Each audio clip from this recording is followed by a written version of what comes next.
দর্শক স্বাগত জানাচ্ছি আনন্দযোগের বিশেষ আয়োজনে। আপনাদের সঙ্গে আছি আমি জান্নাতুল দোলনা। আজকে আমরা ভীষণভাবে সৌভাগ্যবান, কেননা আজকে আমরা এমন একজনকে আমাদের মাঝে পেয়েছি যিনি প্রজন্মের পর প্রজন্ম তার কণ্ঠের জাদুতে আমাদের মুগ্ধ করে যাচ্ছেন। তিনি আর কেউ নন, তিনি কিংবদন্তি সঙ্গীত শিল্পী, 21শে পদকপ্রাপ্ত তিনি খুরশিদ আলম। স্যার, আপনাকে অনেক অনেক স্বাগত জানাচ্ছি, শুভেচ্ছা জানাচ্ছি।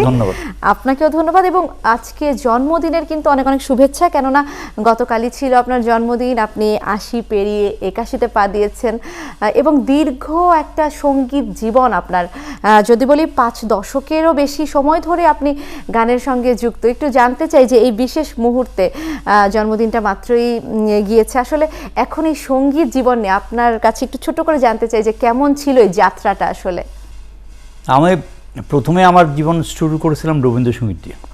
আমার জীবনে কিন্তু প্রথমে রবীন্দ্রসঙ্গীত আমার ছিল এবং তখন আমি যখন স্কুলে পড়তাম তো তখন যেটা ছিল যে প্রত্যেক স্কুলে একজন শিক্ষক ছিলেন যিনি গান শেখাবেন, একজন শিক্ষক ছিলেন যিনি ধর্ম শেখাবেন। সেটা ইসলাম ধর্ম হতে পারে, হিন্দু ধর্ম হতে পারে, সেটা শিক্ষক পার্টিকুলারলি ওই বিষয়ের শিক্ষক ছিলেন। তা আমি রবীন্দ্রসঙ্গীত শিখতাম। আমার স্কুলের শিক্ষক ছিলেন শেখ আবুল ফজল স্যার। আর এই গান গাওয়ার পিছনে যিনি সবচেয়ে আমাকে বেশি উৎসাহিত করেছেন আমার চাচা ডাক্তার আবু হাজর সাজুর রহমান। উনি ডেন্টাল কলেজের প্রিন্সিপাল ছিলেন এবং ওনার খুব শখ ছিল যে উনিও গান গাইবেন। তো আমার দাদা এটা পছন্দ করতাম। দাদা মানে বাবা। আমার বাবারা 4 ভাই, আমার বাবা বড়, তারপরে এক চাচা, তারপরে সে চাচা ডেন্টাল কলেজের প্রিন্সিপাল ছিলেন। উনি খুব শখ ছিলেন ওনার রবীন্দ্রসঙ্গীত গাইবেন। আমার দাদা এটা পছন্দ করতেন।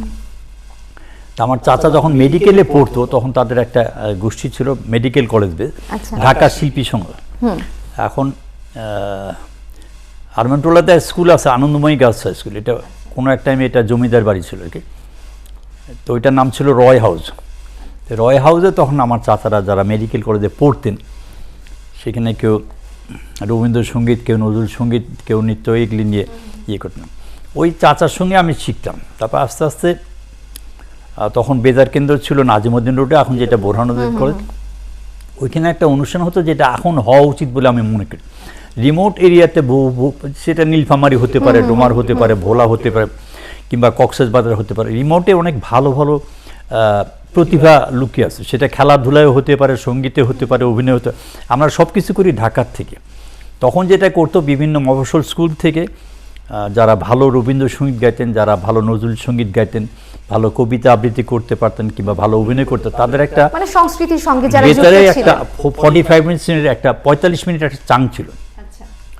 সেখানে শুধু স্কুলের ছাত্রছাত্রীরাই পার্টিসিপেট করবে। তো সেখানে আমি মাসে 4 দিন প্রোগ্রাম করতাম। এইভাবে আমার কোন ক্লাসে পড়তেন? আমি ক্লাস 6-এ ভর্তি হয়েছিলাম এবং আমার স্কুল ছিল ঢাকায় ওল্ড টাউনে বিসিসি রোডে, নবপুর সরকারি উচ্চ বিদ্যালয়। হ্যাঁ, এইখানে। আর আমার বাসা ছিল কাজী আলাউদ্দিন রোডে। এটা সবাইকে বললে চিনবে, হাজি সাহেব বিরিয়ানি বললে সবাই চিনবে। ওই বিরিয়ানি যে বাসাটা তার পিছনে বাসাটা ছিল আমার। তো আমার বাবা ছিলেন নবপুর গভর্নমেন্ট হাই স্কুলের বাংলার শিক্ষক। আমার দাদা ছিলেন নেসেসারি স্কুল ঢাকা রেঞ্জ এবং উনি আজিমপুরে একটা স্কুল করেছিলেন। ওটা প্রতিষ্ঠাতা হেডমাস্টার ওয়েস্ট এন্ড, মানে পশ্চিমের শেষ আর কি। আচ্ছা, একটু ওই অন্য একটা গল্প জানতে চাই যে তখনকার সময় আসলে সংস্কৃতির চর্চাটা কিন্তু একটু কঠিনই ছিল। যেমন বাবা, চাচা বা মামা, খালু, এদেরকে একটা ধারণা ছিল যে ফ্যামিলি মেম্বারটা ছিল, তারপর আবার পাড়াপড়শি যারা ছিল তারাও পছন্দ করতো, খুব একটা পছন্দ করতো না। কিন্তু আমি যখন যে বাসায় থাকতাম সেটা 70 কাজী আলাউদ্দিন রোড, ঠিক আছে, সেখানে আমি যে হারমোনিয়াম বাজিয়ে গান করবো সেটার উপায় ছিল না, বিকজ পাশে ছিল মসজিদ। পাশে মসজিদ ছিলেন, আশেপাশে যে সমস্ত লোক ছিলেন সব হাজি সাহেব। তো এখনকার ওয়ালগুলি কিন্তু 5 ইঞ্চি ওয়াল, ঠিক আছে, তখন ছিল এত বড় প্রাচীর, এত বড় ছিল। একটা জায়গায় প্রত্যেক বাড়িতে ছিল ওই প্রদীপ দেওয়ার জায়গা, হিন্দুদের একটা প্রদীপ দেওয়ার জায়গা ছিল। আমি ওই গলাটা ভিতরে ঢুকে দিতাম যাতে চিৎকার করলে যেন সাউন্ড বাইরে না আসে। এইভাবে আমি প্র্যাকটিস করেছিলাম। এরপর আমরা একটু যে 1969-এ যে আপনার প্লেব্যাক যাত্রা শুরু হয়, সেই গল্পটা একটু জানতে চাই যে সেই সময়টা আসলে কেমন ছিল এবং এই জার্নিটা আসলে কতটা স্মুথ ছিল কিনা। একটা সত্যি ঘটনা বলি, যেটা অনেকে বলবে না, আমি বলি যে আমি তখন ভারতীয় ছাড়া কোনো গান জানতাম না। বাংলাদেশের কোনো শিল্পীর গান আমি জানতাম না। তো অডিশন দিতে হবে তো বাংলাদেশের গান দিয়ে। তখন আমাদের অত্যন্ত আমার একজন শ্রদ্ধেয় বড় ভাই খন্দকার ফারুক আহমদ, উনি বাংলাদেশ বেতার, টেলিভিশন এবং চলচ্চিত্র অত্যন্ত গুণী এবং অত্যন্ত জনপ্রিয় একজন শিল্পী ছিলেন। ওনার কাছে 2 দিনে 7টা গান শিখলাম। 7টা গান শেখার পর অডিশন দিলাম। সবটাই বাংলা গান, বাংলাদেশের শিল্পীদের গান। তারপরে সে কি বোর্ডে ছিলেন, অডিশন বোর্ডে ছিলেন ফেরদৌসী আপা, আবদুল্লাহ হাসে, রবীন্দ্রসঙ্গীতের আমি বলবো যে পিলার আর কি। আর আরেকজন ছিলেন সুরকার সমর দাস। 67-এ অডিশন পাস করার পরে আমি একদিনে 2টা গান গাই। গীতিকার ছিলেন আপনার সিরাজুল ইসলাম সাহেব এবং আর একটা গানের গীতিকার ছিলেন জীবনেসা জামান। আঞ্জুমানা বেগম ছিলেন বগুড়ার শিল্পী, একজন অত্যন্ত জনপ্রিয় একজন শিল্পী, চলচ্চিত্র, বেতার এবং টেলিভিশনে ভালো গাইতেন। তো জীবনেসা জামাল আপার ওনার মেয়ে জিনাত রেহান গান। একটা ছিল খুব স্যাড গান, এটা গীতিকার কবি সিরাজুল ইসলাম সাহেব। তোমার দুহাত ছুঁয়ে শপথ নিলাম, থাকবো তোমারই আমি কথা দিলাম। তোমার দুহাত ছুঁয়ে শপথ নিলাম, এই একটা গান। আর একটা জীবনেসা জামাল আপার লেখা, আজাদ রহমান সাহেবের সুর করা। চঞ্চল দুনয়নে বলো না কি খুঁজছো, চম্পা না করবি না পরশের গুচ্ছ। চঞ্চল দুনয়নে বলো না কি খুঁজছো, চম্পা না করবি না পলাশের গুচ্ছ। চঞ্চল দুনয়নে বলো না কি খুঁজছো, চম্পা না করবি না পলাশের গুচ্ছ। চঞ্চল দুনয়নে বলো না কি খুঁজছো, চম্পা না করবি না পলাশের গুচ্ছ। এই 2টা গান একই সঙ্গে রেকর্ডিং হয় এবং অল ওভার পাকিস্তান। এই ইস্ট পাকিস্তানে তখন আমাদের ডিস্কের কোনো প্ল্যান ছিল না, যা ছিল পাকিস্তানে। তো এইখানে আমাদের রবীন্দ্রসঙ্গীতের একজন অত্যন্ত গুণী এবং অত্যন্ত শ্রদ্ধাভাজন একজন ছিলেন কলিম শরাফি। উনি ছিলেন হিজ মাস্টার ভয়েসের লিয়াজা অফিসার। আরেকজন মহিলা ছিলেন রোজি লতিফ। এই 2জন এরা এখান থেকে জব্বার ভাইয়ের গান, হাদি ভাইয়ের গান, ফেরদৌসী আপার গান, আঞ্জুমান আপার গান, মাহমুদুল ইসলামের গান, বশির ভাইয়ের গান, এগুলি নিয়ে যেগুলি হিট হতো সেগুলি করাচিতে পাঠাতো। ওইখানে ডিস্ক হতো, ডিস্ক হইতে আবার মার্কেটিং হতো ঢাকা। তো অল ওভার পাকিস্তান এটা 1967-এ সেভেন স্ট্যান্ড করেছিল। তারপরে আজাদ রহমান সাহেব, ওনার প্রথম ছবি হলো আগন্তুক, এটার পরিচালক ছিলেন বাবুল চৌধুরী। সেখান থেকে প্লেব্যাকের যাত্রা শুরু হলো আপনার। তা আমি যখন গান গাইতে গেলাম তখন প্রডিউসার যিনি, উনি বলেন যে আজাদ সাহেব আপনি এই শিল্পী দিয়ে গান গাবেন। আজাদ রহমান সাহেব কিন্তু আমার আত্মীয় না, কিন্তু উনি যে কথাটা বলেন এটা আমার আত্মীয়রা বলতো কিনা শোনে। উনি বলেন যে আপনি যদি এই শিল্পীকে না রাখেন, খুরশিদ আলমকে না গাইতে দেন, তাহলে আপনার ছবিতে আমি সুরকার হিসেবে থাকব না। ওই দিন প্যাক আপ হলো, তখন রাজ্জাক ভাই আমাকে তার বাসায় নিয়ে গেলেন। রাজ্জাক সাহেবের লিপি থাকার কথা ছিল, উনি আসলেন, অনেক গান গেয়েছেন। উনি নিয়ে গিয়ে ওনার ওয়াইফের সঙ্গে, ওনার ছেলেরা তখন আরও ছোট ছিল, মেয়েরা সবার সঙ্গে পরিচয় করে পরপর 3 দিন পরে বললো যে আমি আপনার ভয়েসে গান করব। যাই হোক 68-এ রেকর্ডিং হলো, রিলিজ হলো 1969-এ। এটা নাগরাজ রাজ্জাকের লিপি। এটা গীতিকার ছিলেন আমার চাচা ডাক্তার আবু হজর সাজির রহমান।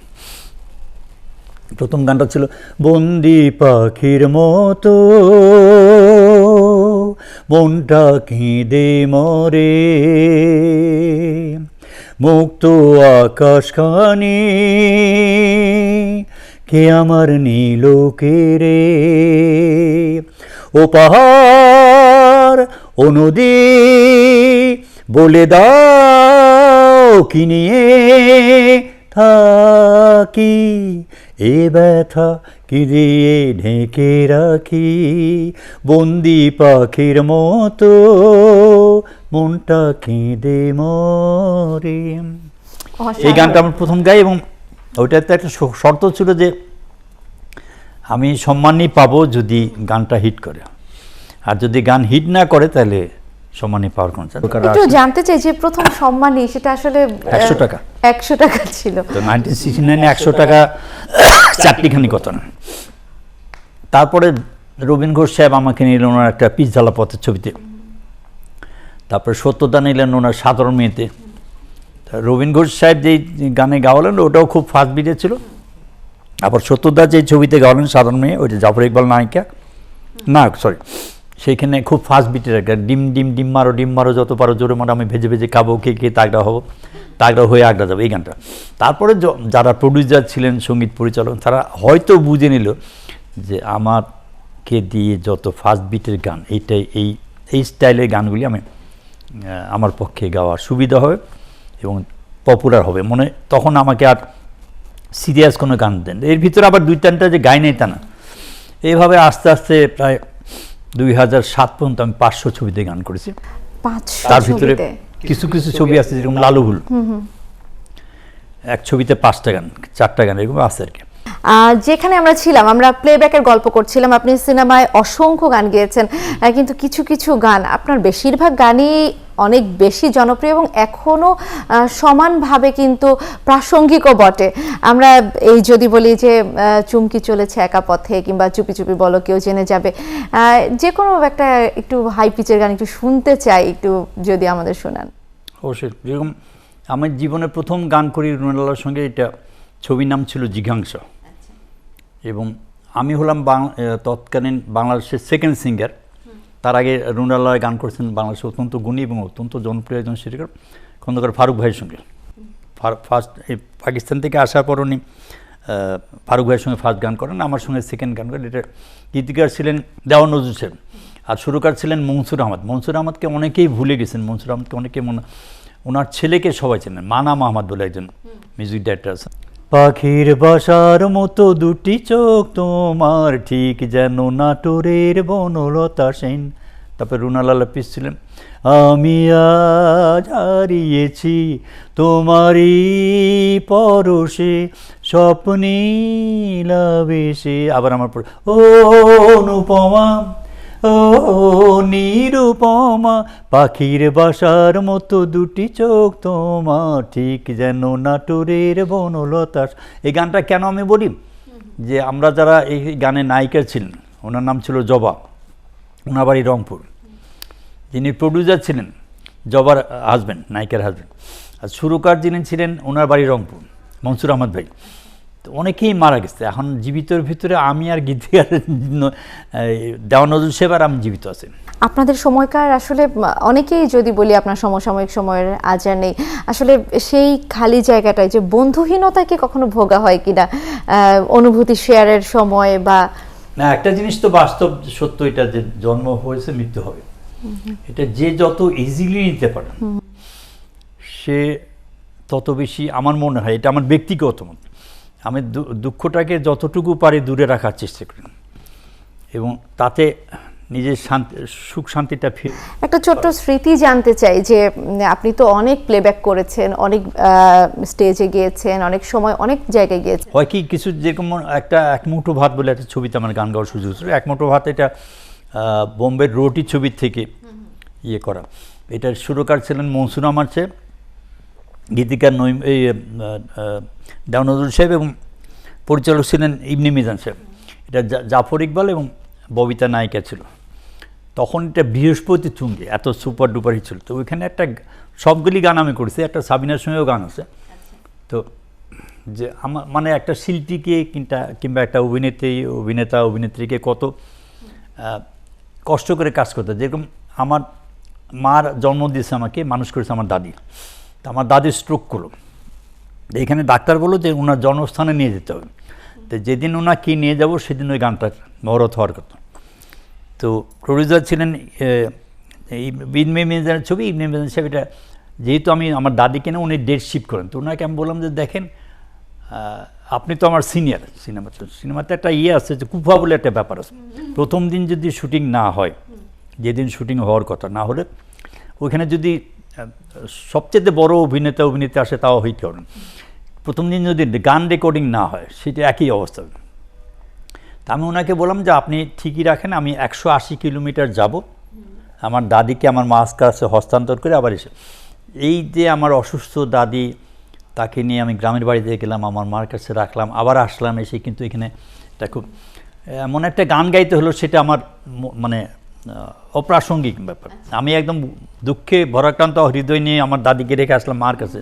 কিন্তু এখানে নাচ আমার ময়না তুই পয়সা পাবি রে, এমন রসিক জন্মরা আর পাবো না রে, ঘুঙরু বাজিয়ে নাচ তালে তালে তবে পাবো মোরা, এমন মেহেরবা নাচ আমার ময়না।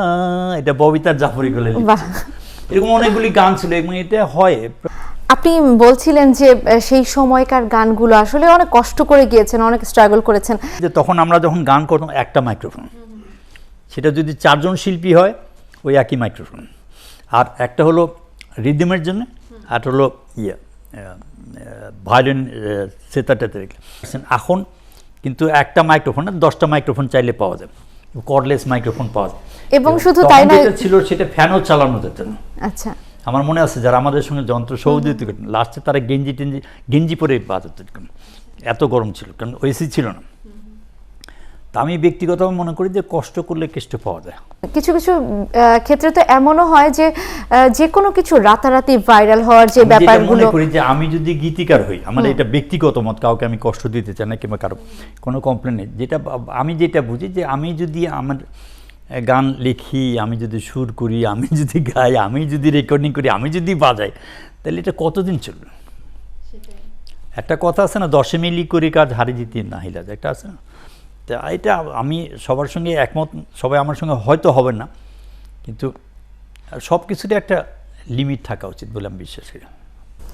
আপনি সিনেমার প্লেব্যাক করেছেন কিংবা সরাসরি আপনি অনেক সময় গান গেয়েছেন, স্টেজে পারফর্ম করেছেন। আসলে আপনি ব্যক্তিগতভাবে কোন জায়গাটা বেশি আনন্দ? আমার সঙ্গে সব শিল্পী একমত হবেন কেন জানেন, আমার মঞ্চে বেশি ইয়া হয়, বিকজ মঞ্চে আমি যখন ওয়ান টু ওয়ান কানেক্ট করা যায়। যিনি আমার দর্শক আছেন, শ্রোতা আছেন, উনি আমার সামনাসামনি দেখতে পারে। যদি অনেকে আছে যে গান যখন স্টার্ট করে দেখা গেল অনেকে চলে গেল কিংবা চুপচাপ বসে থাকলো, এটা আমার লাইভ মানে ফাংশনে ভালো, মঞ্চে ভালো লাগে। বাংলাদেশের মানুষের কাছ থেকে আপনি কি বলবো, অসংখ্য ভালোবাসা পেয়েছেন, শ্রদ্ধা পেয়েছেন, কিন্তু এই সময়ে এসে কি কখনো মনে হয় যে এই আক্ষেপটা আমার আসলে রয়ে গেছে, এই জিনিসটা এমন হলে আসলে ভালো হতো? সত্যি কথা বলি, মানুষের চাওয়ার তো শেষ নেই। সবার শুকরিয়া, সন্তুষ্টি, আমাদের চাওয়ার শেষ নাই। এবং চাওয়ার পরে যে একটা মানুষ শুকরিয়া আদায় করে, সেটারও আমরা কোনোদিন করি না। এই দেশ আপনাকে এর চাইতে বেশি কী দিবে। তবে হ্যাঁ, একটা ব্যাপার আমার খুব ইয়ে হয় যে যেরকম একটা সরকারি চাকরিতে যারা ঢোকে, চাকরি রিটায়ারমেন্টের পরে সে একটা পেনশন পায়, না পেনশন পায়, ঠিক আছে, কিন্তু একটা শিল্পী, একটা অভিনেতা, একজন অভিনেত্রী যারা যন্ত্র বাজান, তারা যে এত শ্রম দিয়ে আজকে 60-এর দশক থেকে যারা গান বাজনা করে আসতেছেন কিংবা অভিনয় করে আসতেছেন, তাদের একটা রয়্যালটি সিস্টেম করলে বোধ হয় সরকারকে ওই একবার 5 লক্ষ টাকা 10 লক্ষ টাকা চাইতেও হতো না, দিতে হতো না। এটা বোঝা উচিত। কিন্তু ওই যে বললাম যে গদিতে বসে সে আর চিন্তা করে না। আপনার সঙ্গে কথা বলে আমরা তো প্রোগ্রামে আপনার কথাগুলো তুলে ধরবার চেষ্টা করব, এবং আমার মনে হয় যে এরপর থেকে একটা পজিটিভ কিছু একটা হতেও পারে। কারণ ছোটবেলায় মনে করতাম যে যেরকম আমার বাবার একটা ভ্রান্ত ধারণা ছিল যে ইন্ডিয়াতে রয়্যালটি পায়, ঠিক আছে। আমার বাবা কিন্তু ওই ইয়ে নিয়ে বললো আমার ছেলে গান যতবার বাজে ততবার, এই যে একটা ভুল ইনফরমেশন। এখানে অনেকে জানেন, যারা দর্শক গান শুনেন, অনেকেই জানেন না যে আমরা রেমোডিশনটা কী পাই। এটা যদি জানেন তাহলে ওনারা বোধহয় আমাদের পছন্দ করতেন না বোধহয়। স্যার, আমরা তো অবশ্যই শেষ করব অনুষ্ঠানটা, এবং আপনার কাছ থেকে যেই সব কথা আমরা শুনলাম ভীষণ ভীষণ ভালো লেগেছে, এবং আপনি অনেকগুলো গানও আমাদের শুনিয়েছেন। কিন্তু একটা আক্ষেপ আমি রাখতে চাই না, আমি একটু চুমকি চলেছে একা পথে যদি আপনার কাছ থেকে একটু শুনতে পারি। আমার মনে হয় কি, আমি সত্য কথা বলি, এই গানটা এই চুমকি গানটা দোষ দুশ্মন ছবিটা কিন্তু 16 অবলম্বনে করে, ঠিক আছে। ওইখানে ছিল অমিতাভ বচ্চন, তারপর সঞ্জীব কুমার, তারপর ধর্মেন্দ্র, কি হেমা মালিনী, আর অমিতাভের ওয়াইফের নাম কি জানি, জয়া বচ্চন। তো এই গানটাতে হেমা মালিনী ছিল এবং এই ধর্মেন্দ্র ছিল। ওইটার আমি অনেক চিন্তা করি যে আলম ভাই কী করে করলেন, গীতিকার নঈম এই দেওয়ান নজরুল সাহেব এবং আলম খান এটার শুরু করেন। তো ওইখানে ছিল লা লা লা লা লে লে লে লা লে লা লে লা লে 1 2 3 হো যা, এটা ছিল গানটা, ঠিক আছে। ওই গানটা এইখানে চুমকি চলেছে একা পথে, সঙ্গী হলে দোষ কি তাতে, হার মেনেছে দিনের আলো, রাগলে তোমায় লাগে আরো ভালো, সুন্দরী চলেছে একা পথে, এই সঙ্গী হলে দোষ কি তাতে, হার মেনেছে দিনের আলো, রাগলে তোমায় লাগে আরো ভালো, চুমকি চলেছে একা পথে। এটা কী করে যে হিট হলো আমার। এবং সবচেয়ে অবাক কাণ্ড কি যে যেরকম একটা 80 বছরের বয়স্ক লোক যেরকম এই গানটা পছন্দ করে, আবার আমার নাতি বোধহয় 1.5 বছর না 2 বছর, সেও ওই গান নিয়ে মাতোয়ার আছে। তো এটা অল ক্রেডিট গোস টু সুরকার এবং পরিচালক এবং অভিনেতা শাবানা ম্যাডাম ছিলেন, ওয়াসিম ভাই ছিলেন। না, আপনি তো সবার প্রশংসা করছেন এবং আপনার জাদু ছিলই, আপনার কণ্ঠের জাদুতেও কিন্তু অবশ্যই এই গানটা গীতিকার ভালো লেগেছে, সুরকার সুর করেছে, যন্ত্রটা বাজছে, আমরা গেছি। আবার পরিচালক ওইভাবে পিকচারেশন করেছেন, এডিটিং, সাউন্ড সব কিছু মিলে একটা। আজকে আপনাকে বিদায় দিতে হচ্ছে, কিন্তু আমরা আসলে আপনাকে আবারও পাশের চেয়ারে চাই এবং আপনার কাছ থেকে আরো গল্প শুনতে চাই। আপনাকে অনেক ধন্যবাদ, সেই সঙ্গে একাত্তরকে অনেক অনেক ধন্যবাদ। যারা দেখছেন তারা আমার জন্য দোয়া করবেন, যদি কোনো ভুল ত্রুটি হয় আশা করি ক্ষমা সুন্দর দৃষ্টিতে দেখবেন, এবং আমার জন্য দোয়া করবেন যেন আমার শরীর স্বাস্থ্য ভালো থাকে। দর্শক, আমাদের সঙ্গে ছিলেন কিংবদন্তি সঙ্গীত শিল্পী খুরশিদ আলম। আমরা আবারও আপনাদের জন্য কিন্তু এমন আয়োজন নিয়ে আসবো আনন্দযোগে। সেই পর্যন্ত আপনারা ভালো থাকুন, সুস্থ থাকুন, থাকুন একাত্তরের সঙ্গে।